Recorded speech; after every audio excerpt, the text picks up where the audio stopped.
boa noite. Meu nome é Patrícia, sou aluna do curso de farmácia. Estamos aqui com a nossa amiga Samanta, Thaís, Priscila e a Mariana. Mariana é da biomedicina. Estamos aqui numa entrevista com o nosso doutor Sebastião. Boa noite, Sebastião. Boa noite. Vamos falar um pouquinho hoje sobre toxoplasmose na gestação. Sebastião Ângelo Guide Filho é formado aqui na Unifev desde 2020. Ele atua atualmente como médico da Estratégia da Saúde da Família há 4 anos, né? 4 anos, isso. Muito bem. Então hoje estamos aqui para um bate-papo descontraído sobre esse tema que está muito em alta hoje em dia e nem todo mundo tem conhecimento da importância do que é a toxoplasmose. Mas é importante a gente saber, principalmente nas mulheres, gestação. Então, doutor Sebastião, vamos começar a falar desse tema, que é a toxoplasmose em gestante. A gente tem estudado, você trabalha direto no posto de saúde, né, na unidade básica, com a gestante. Explica pra gente agora o que é a toxoplasmose e como que significa isso na gravidez, como que acontece a transmissão. A toxoplasmose é uma doença infecto-parasitária. Ela é causada por um parasita chamado Toxoplasma gondii e existem várias formas da gente se contaminar. A gestação, ela cria uma situação ímpar aí na transmissão, que é a transmissão vertical, que aí a mulher contaminada acaba transmitindo para o bebê, pela placenta. Sim. Mas no dia a dia, a toxoplasmose a gente se contamina principalmente com a ingesta de alimentos de carnes cruas, e alimentos mal lavados, E aí não tem muito um alimento específico. A forma de transmissão é essa. Existe essa singularidade com a gestante por conta da transmissão vertical pela placenta e também, no quadro da gestação é um quadro bem mais grave, até porque nós aqui, se a gente pegar a toxoplasmose, pouco teremos de sintomas, O problema é a gestante e o feto, com certeza. Sim. Mais uma pergunta, continuando nesse papo da gestante. Qual que é a importância do pré-natal para detectar a toxoplasmose? Como que a gente detecta essa doença? Tem algum exame específico? Quem que é o público-alvo que faz esses exames? Então, durante o pré-natal, o próprio Ministério da Saúde recomenda esse rastreio, para a gente fazer a sorologia. Aí, a sorologia, nós temos o IgM e o IgG. A sorologia IgM, ela surge num momento agudo da doença, numa contaminação recente. E a IgG mostra uma contaminação já antiga, praticamente uma imunidade, Sim. Então, hoje, aqui em Votuporanga, nós fazemos o rastreio mensal das gestantes. Então, todo mês nós solicitamos tanto o IgM quanto o IgG. Mulheres que já têm IgG positivo, nós não deixamos de solicitar esses exames das sorologias. Até porque a pessoa, mesmo tendo a sorologia, em alguns casos mais raros, ela pode desenvolver a doença, a depender aí de estado imunológico, porém não é algo frequente que nós encontramos nos diagnósticos, O problema são as gestantes que elas nunca tiveram contato, então elas não têm nada de sorologia. Aí nós solicitamos a cada 4 semanas, a cada encontro aí praticamente, para ela fazer. Certo. Doutor, e como o feto pode ser afetado pela toxoplasmose? Então, o feto, a mulher, ela, em qualquer trimestre praticamente da gestação, ela pode transmitir para o bebê pela placenta, para o feto pela placenta, o parasita. E a depender aí do momento de infecção, pode dar sintomas, problemas mais ou menos graves, Geralmente, quando o bebê pega, ou quando o feto pega, ele dá... O parasita, ele gosta muito do sistema nervoso central do feto, Então, ele acomete cérebro, ele acomete medula, também pode acometer olhos, pulmão, fígado, coração, diversos órgãos do corpo, praticamente todos. Porém, o problema da infecção durante a gestação é justamente desenvolvimento de retardo mental, por esse acometimento no sistema nervoso, problemas de surdez, problemas de cegueira, de atraso no desenvolvimento, problemas oculares, até nascer sem visão, né? Nascer cego, a criança. Que caso seria essas consequências, né? Isso, e aí pode ter catarata também, né? Catarata é uma causa comum, estrabismo. Então, assim, as complicações são inúmeras, justamente por isso que a gente se preocupa tanto e colhe sorologia todo mês nas unidades de saúde aqui em Votuporanga. Certo. Doutor, e a pessoa que ela é portadora dessa doença, qual o órgão que é afetado? Ó, é assim, quando não é a gestante, né? Quando ou é um homem ou uma mulher que não está grávida, geralmente a toxoplasmose ela vem com um quadro bem sutil, né? Ela não se instala em outros órgãos, ela não tem outras complicações.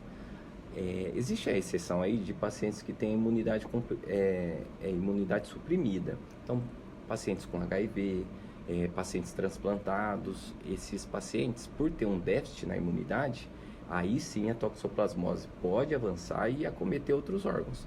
Ela adora o sistema nervoso central, então, mesmo no feto, né, que nem eu disse agora, nessa população também. Então, vai acometer o cérebro, vai dar encefalite, medula, fígado, olhos, pulmão, muito comum também. Então, no pulmão, né, seria uma pneumonia aí, né, por esse parasita. Mas esses quadros, eles são restritos a essa população que tem imunidade mais baixa. Nós aqui que não temos outros tipos de problema, né, com imunidade, é como se fosse uma dengue mais leve, vamos pensar assim, porque seria uma dorzinha de cabeça, uma febre que não seria alta, um mal-estar, um pouco de dor no corpo, né? Não passaria disso. Então, muita gente que se contamina nem tem noção justamente por isso, porque acha que é só um dia cansativo, né? Mas, enfim, né? Não tem outras complicações mesmo, é mais a gestante, o problema, né? E os imunossuprimidos.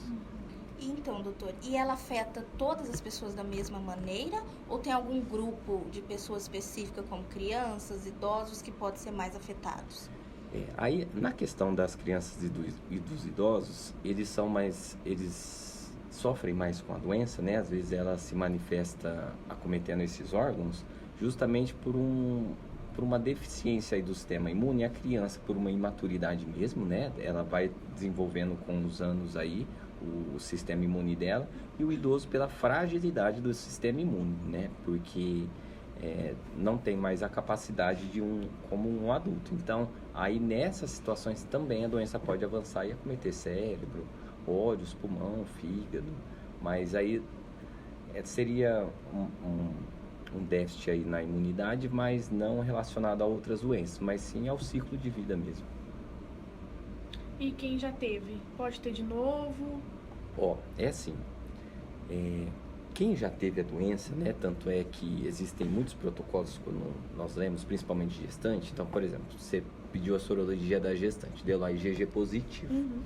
Aí eles orientam em alguns protocolos que você não necessitaria solicitar mais exames, né, dali em diante.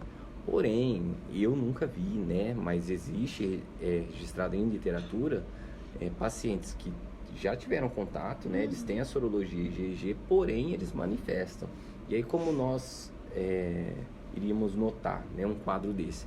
O paciente viria com esse IgG positivo e o IgM começaria a subir. E aí que a gente tem que pensar aí numa reinfecção, né? É algo incomum, na verdade, assim, o curso normal, né? A pessoa pega uma vez, cria anticorpo, não pega mais, né?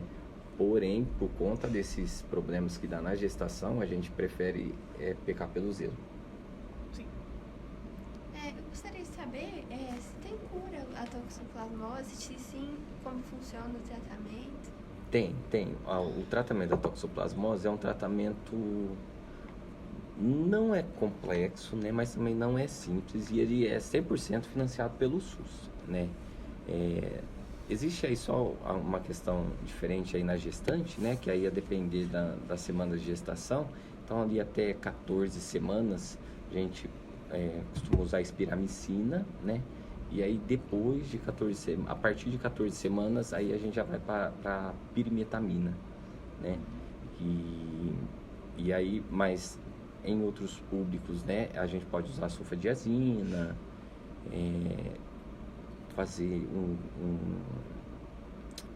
um controle com um antibiótico para saber se a pessoa tem resistência ou não, mas é um tratamento assim relativamente simples, né? A gente só calcula as doses mesmo com peso e aí depois, né? O importante na gestante, principalmente, é o feto, né? Esse rastreio, fazer esse acompanhamento, até porque mesmo se a mãe transmitir, né? Existe o que ser feito, né? Tanto durante a gestação quanto depois que a criança nasce, sempre tem bastante coisa a ser feita. O que não pode a gente esquecer, né, disso. Durante pré-natal, essas coisas. Doutor, você atua constantemente com as gestantes, né, lá na sua unidade básica de atendimento, no seu consultório. Você sabe me falar, assim, se a maioria segue a risco os tratamentos, se elas procuram realmente o pré-natal, se elas estão assíduas ali ou elas são mais, assim, relapsas em relação à doença? Então, a doença, né, nós costumamos sempre no início do pré-natal tentar informar bastante elas, né, principalmente pelo mecanismo de contágio. As gestantes que não tiveram contato, né, que vêm com as sorologias todas negativas, a gente reforça a cada consulta. Então, reforça sobre alimentação, não é só comida, né, a gente tem também transmissão nas fezes de gatos, né, então a gente orienta principalmente questão de jardinagem, para elas não manipularem terra, porque os gatos enterram, né, ali. Então, no geral, assim, principalmente nas gestantes que eu acompanho, elas se orientam bem, né, e geralmente já vêm com algum certo tipo de informação. Porém, né, elas não sabem tudo, então sempre tiram bastante dúvidas, mas eu não encontro resistência. Porém, aqui em Votuporanga, infelizmente, nós temos bastante casos de gestantes com toxoplasmose, né? Aí existem várias causas aí, uma falta de informação, uma falta de saneamento aí, uma falta de cuidado, né? Então, não dá para dizer um fator único, né? Mas sim várias questões. Mas as minhas gestantes geralmente são bem tranquilas quanto a isso. E quais os conselhos você daria para essas gestantes? Principalmente procurar, né, o atendimento do pré-natal, porque é lá que vai realizar todo esse acompanhamento, coleta de exames, mas aí principalmente tomar cuidado com carne crua ou mal cozida, né, de forma geral, e fazer a higiene de alimentos, frutas, verduras, legumes, questão de jardinagem, não ficar deixar passar para outra pessoa da família, né? Sim. Pedir para o marido ajudar ali no jardim, cortar grama, plantar alguma coisa, porque é uma coisa simples, mas que as consequências são graves e às vezes irreversíveis, né? Então aí vai dar problemas aí pro resto da vida. Ok, mais algumas perguntas ou foi bem esclarecedor por enquanto? Foi bem. Então, doutor, eu queria agradecer. Muito obrigada tirar um tempo com a gente para esclarecer as dúvidas da população. E vocês que estão vendo nosso podcast, fica aí o recado. Procurem o seu pré-natal, o seu doutor, o seu médico. Façam os exames certinho, porque é bem perigoso. Inclusive na gestação, como foi dito agora há pouco, o seu feto pode nascer com algum problema ou algumas sequelas mais graves. Então, espero que tenha sido esclarecidas as dúvidas de toda a população. E, doutor, mais uma vez, muito obrigada. Imagina. Obrigada, doutor. Imagina. Faz o Pix. Muito obrigada.